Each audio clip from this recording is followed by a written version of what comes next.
Question করো।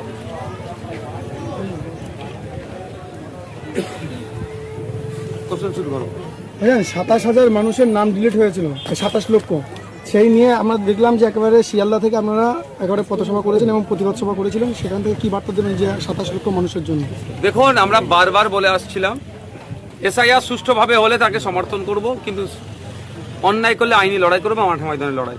SIR এর নামে 27 লক্ষ আজকে বৈধ ভোটার আমরা মনে করছি তাদেরকে আতঙ্কে রাখা হচ্ছে, তাদেরকে ছেড়েই ভোট করানো হবে।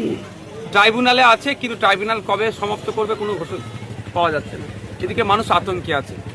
সেই জন্য আমরা গত পরশুদিন কলকাতার রাজপথে আমরা বৃষ্টিতে ভিজে প্রতিবাদ মিছিল করেছি, তারপরে ডেপুটেশন দিয়েছি। ডেপুটেশন দেওয়ার পরে যেটুকু বুঝতে পেরেছি যে কোনো না কোনো জায়গায় এটা স্লো চলছে, যাতে স্পিড আপ করা হয় এবং একটা টাইম পিরিয়ড নির্দিষ্ট করার কথা আমরা বলেছি। প্রয়োজনে আমরা টাইমটাকে ফ্রেম করে দেওয়ার জন্য সুপ্রিম কোর্ট যাতে একটা টাইম নির্দিষ্ট করে দেয়, সেই আইনি লড়াই করে আইনের বিশেষজ্ঞদের সাথে কথা বলছি।